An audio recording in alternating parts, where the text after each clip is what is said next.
नमस्कार, मैं doctor Neelam Chaudhary, assistant professor, government law college Ajmer से। ई लेक्चर के इस सीरीज़ में हमारा जो अभी टॉपिक चल रहा है उसका नाम है मैरिज निकाह। हम यहाँ पे मुस्लिम मैरिज की बात कर रहे हैं। मुस्लिम मैरिज में हम लोगों ने लास्ट क्लास में मुस्लिम मैरिज की प्रकृति, नेचर के बारे में बात करी थी। तो जब हम उसके एलिमेंट के बारे में पढ़ते हैं तो ये बात निकल के आती है कि जो मुस्लिम विवाह है उसकी जो प्रकृति है वो सिविल कॉन्ट्रैक्ट के समान है। सिविल कॉन्ट्रैक्ट के जो एलिमेंट हैं वो ही सारे एलिमेंट मुस्लिम विवाह में भी विद्यमान हैं, जो उसकी प्रकृति को कॉन्ट्रैक्ट के बराबर लाकर खड़ा कर देते हैं। जैसे हमने देखा कि प्रपोज़ल उसको इजाब बोला गया, एक्सेप्टेंस उसको कबूल बोला गया, मेहर को हमने जो कंसिडरेशन प्रतिफल होता है उसके बराबर रखा। वहाँ पे भी हमने देखा कि जो माइनर होता है अभिभावक उसके बिहाफ पे निकाह करवा सकता है, लेकिन मेजर होने के बाद उसके पास एक ऑप्शन रहता है कि वो अपनी जो निकाह है उसको आगे कंटिन्यू ना करना चाहे। और ठीक उसी तरीके से कॉन्ट्रैक्ट में भी हम लोगों ने देखा है कि माइनर के पास ये ऑप्शन होता है कि वो उस कॉन्ट्रैक्ट को सेट असाइड करवा सकता है। ब्रीच ऑफ कॉन्ट्रैक्ट हम लोगों ने देखा कि दोनों में ही शादी का भी डिज़ोल्व की जा सकती है, और कॉन्ट्रैक्ट में भी ब्रीच ऑफ कॉन्ट्रैक्ट का ऑप्शन होता है।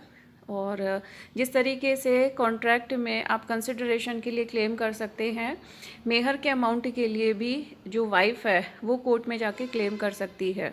दोनों में ही जो ऑब्जेक्ट है वो पब्लिक पॉलिसी के या फिर लॉ के ख़िलाफ़ नहीं होना चाहिए। इस तरीके से हम लोगों ने देखा कि जो एलिमेंट है वो कॉन्ट्रैक्ट के बराबर होते हैं। इसमें कुछ जो जूरिस्ट हैं या लेखक हैं या फिर जो जस्टिस हैं, उन्होंने ये कहा है कि ये सिर्फ एक सिविल कॉन्ट्रैक्ट नहीं है, इसमें कुछ रिलीजियस सैक्रामेंटल एस्पेक्ट भी होते हैं जो कि विवाह को, निकाह को एक धार्मिक संस्कार भी बनाते हैं। ठीक है, तो ये जो सभी तत्व हैं ये कुछ केसेस में भी हमें दृष्टिगोचर होते हैं। तो नेचर में कुछ लीडिंग केसेस हैं जिनके बारे में हमारे यहाँ पे जानना ज़रूरी है। तो जो फर्स्ट लीडिंग केस है, केस का नाम है अब्दुल कादिर वर्सेस सलीमा। 1886 का ये केस है और इसमें जो न्यायाधीश थे वो थे जस्टिस महमूद। तो इस केस में जस्टिस महमूद ने जो निकाह है उसकी प्रकृति या नेचर के बारे में कहा था। उन्होंने कहा था कि मुसलमान लोगों में शादी एक संस्कार नहीं है, अपितु पूर्ण रूप से एक सिविल संविदा है। यद्यपि सामान्य रूप में शादी संपन्न होते समय कुरान का सुपठन किया जाता है, फिर भी मुस्लिम विधि में इस विशिष्ट अवसर के लिए विशिष्ट सेवा संबंधी कोई प्रावधान नहीं है। यह परिलक्षित होता है कि विभिन्न दशाओं में जिसके अंतर्गत शादी संपन्न होती है अथवा शादी के संविदा की उपधारणा की जाती है, वह एक सिविल संविदा है। सिविल संविदा होने के बावजूद लिखित रूप में ही संविदा हो यह आवश्यक नहीं है।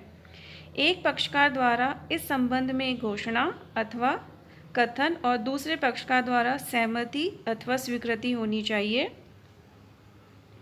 अथवा उसके प्राकृतिक या विधिक अभिभावक द्वारा सहमति दी जानी चाहिए।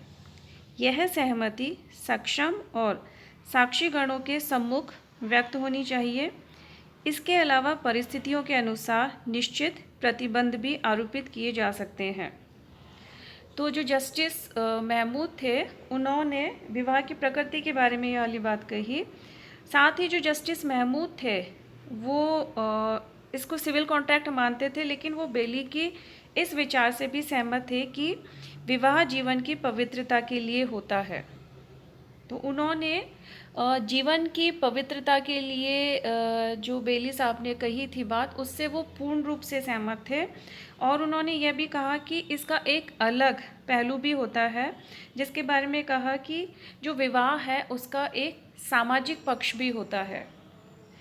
इस तरीके से साथ जो जस्टिस महमूद थे उन्होंने एक सामाजिक पहलू की भी बात करी और एक कॉन्ट्रैक्ट के पहलू की भी बात करी। साथ ही उन्होंने मेहर, जिसे कि डावर कहा जाता है, उसके बारे में भी कहा कि मेहर मुस्लिम विवाह में सिविल संविदा का जो प्रतिफल होता है, मतलब जो मुस्लिम मैरिज का मेहर और जो कॉन्ट्रैक्ट का प्रतिफल कंसिडरेशन होता है, उसमें भिन्नता है। जस्टिस महमूद ने कहा कि मुस्लिम विधि में मेहर वह धन है अथवा वह संपत्ति है जो पति द्वारा पत्नी को शादी के प्रतिफल के रूप में दिया जाता है अथवा देने का वचन दिया जाता है। ठीक है। मुस्लिम विधि में मेहर जो है वो रोमन विधि के डिनेसियो प्रॉप्टर न्यूप्टियस के समरूप है, जिससे जो इंग्लिश लॉ है उसमें वैवाहिक अनुबंध के नाम से जाना जाता है। ठीक है। तो मतलब ये कहा गया कि जो मेहर है वो मुस्लिम विधि में दाम्पत्य समागम के लिए प्रतिफल समझा जाता है। ठीक है। वो शादी का प्रतिफल नहीं माना उन्होंने, उसको दाम्पत्य कोहैबिटेशन का एक तरीके से प्रतिफल के रूप में कहा है। ठीक है। नेक्स्ट इम्पॉर्टेंट केस जो इसमें आता है वो है सबरूनिसा वर्सेस सब्दू। AIR 1934 का केस है, जिसमें जो जस्टिस मितर थे उन्होंने कहा कि मुस्लिम विधि में विवाह विक्रय संविदा के समान एक सिविल संविदा है। तो जस्टिस मितर थे, उन्होंने भी मुस्लिम मैरिज की जो नेचर थी उसको कॉन्ट्रैक्ट ही माना। कॉन्ट्रैक्ट में भी उन्होंने एक कॉन्ट्रैक्ट का टाइप बताया उन्होंने, और वो टाइप कौन सा था? विक्रय की संविदा। ठीक है। उन्होंने कहा कि विक्रय की संविदा में जो विक्रय में मूल्य के बदले संपत्ति का अंतरण होता है। ठीक है। जो सेल ऑफ कॉन्ट्रैक्ट होता है वहाँ पे प्रॉपर्टी ट्रांसफ़र होती है, और जो विवाह की संविदा होती है, जो मैरिज कॉन्ट्रैक्ट है, उसमें कहा कि जो पत्नी है, जो वाइफ है, वो प्रॉपर्टी है। तो जो वाइफ का ट्रांसफ़र हो रहा है और जो मेहर का अमाउंट है वो उसका प्राइस है। जो सेल होती है उसमें प्रॉपर्टी ट्रांसफ़र होती है और बदले में उसका मूल्य दिया जाता है। विवाह की जो संविदा है उसमें पत्नी को संपत्ति माना और जो मेहर का अमाउंट है उसको उसका प्राइस या मूल्य माना गया था। तो लेकिन जो एक विचारधारा और है जो वो कहता है कि जो विवाह है पूर्ण रूप से एक सिविल संविदा नहीं है, अपितु एक धार्मिक संस्कार भी है। ठीक है। उन्होंने उसको धार्मिक संस्कार भी माना है, रिलीजियस सैक्रामेंट माना है। ठीक है। लेकिन ये माना जाता है कि जो धार्मिक प्रकृति को केवल एक प्राचीन विचार कहा गया है। ठीक है। लेकिन ये कुछ न्यायालय द्वारा भी पुष्टि किया जाता है, और ये बात आई थी अनीस बेगम वर्सेस मोहम्मद इस्तफ़ा के केस में। अनीस बेगम का जो केस था उसमें थे चीफ जस्टिस शाह सुलेमान। तो जो चीफ जस्टिस थे उन्होंने क्या किया कि एक संतुलित दृष्टिकोण अपनाया। उन्होंने कॉन्ट्रैक्ट और रिलीजियस सैक्रामेंट दोनों के बीच में बैलेंस बनाने की कोशिश की है, और उन्होंने कहा कि मुस्लिम विवाह एक सिविल संविदा और एक धार्मिक संस्कार दोनों है। मीन्स उन्होंने सिर्फ इसको कॉन्ट्रैक्ट नहीं माना और सिर्फ इसको सैक्रामेंटल नहीं माना, उन्होंने कहा कि यह दोनों का मिक्सचर है। ठीक है। धार्मिक पहलू पर विचार करने के बाद ये कहा जा सकता है कि जो मुस्लिम विवाह है एक इबादत, मतलब पूजा संबंधी कार्य है, एक डिवोशनल एक्ट है। पैगंबर साहब ने स्वयं इस संबंध में कहा है कि विवाह शारीरिक रूप से स्वस्थ एवं सक्षम मुस्लिम के लिए आवश्यक है। तो हम ये कह सकते हैं कि अगर हम इसके सैक्रामेंटल पहलू की बात करते हैं तो हम ये कह सकते हैं कि मोहम्मद साहब की सुन्ना में भी ये बात कही गई है कि उन्होंने निकाह के लिए कहा है कि कोई भी ऐसा मुस्लिम जो शारीरिक रूप से सक्षम है, ठीक है, और स्वस्थ है और सक्षम है, उसको निकाह करना चाहिए। पैगंबर साहब कहते हैं कि ए लोगों, तुम में से जो इस काबिल है उसे शादी करनी चाहिए, क्योंकि यह तुम्हारे अनैतिक देखने पर प्रतिबंध लगाती है, और जो लोग इस योग्य नहीं हैं उन्हें ऐसा ही रहने दो। मीन्स उन्होंने शादी की बात करी है, निकाह की बात करी है, और कहा है कि निकाह करने का जो ऑब्जेक्ट उन्होंने बताया है कि आपका जो ये अनैतिक जीवन है उसके ऊपर ये प्रतिबंध लगाता है, और जो सक्षम है उन्हें निकाह अवश्य करना चाहिए। इस संबंध में एक हदीस भी है, वो इस प्रकार है, वह जो शादी करते हैं अपना आधा धर्म पूरा कर लेते हैं। देखिए शादी को कितना बड़ा बताया गया है कि आपका आधा धर्म पूरा हो गया अगर आपने निकाह किया है, और बचा हुआ आधा धर्म अल्लाह से डर कर सदाचार और पवित्र जीवन व्यतीत करते हुए पूरा कर सकते हैं। इस्लाम में कहीं पे भी संन्यास की बात नहीं कही गई है, ठीक है।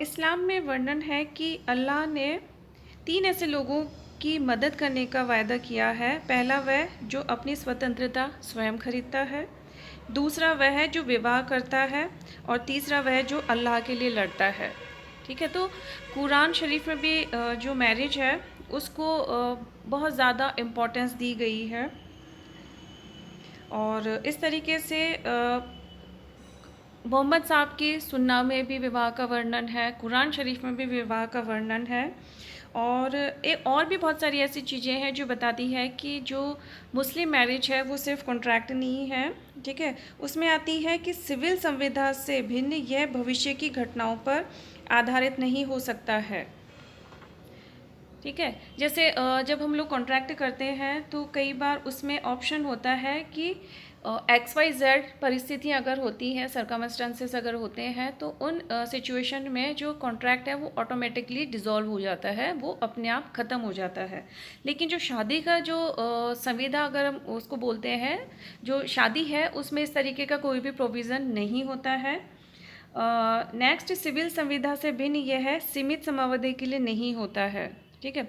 जैसे हम लोगों ने कॉन्ट्रैक्ट में देखा था, इंडियन कॉन्ट्रैक्ट एक्ट जब पढ़ा था तो उसमें हम लोगों ने देखा कि जो कॉन्ट्रैक्ट होता है वो या तो एक ड्यूरेशन के लिए होता है या फिर एक किसी पर्पस के लिए होता है। जैसे ही वो ड्यूरेशन कंप्लीट होता है तो वो ऑटोमेटिकली ख़त्म हो जाता है, या अगर किसी पर्पस के लिए किया है तो उसका होते ही पर्पस के ख़त्म होते ही वो आपका डिज़ोल्व हो जाता है, ख़त्म हो जाता है।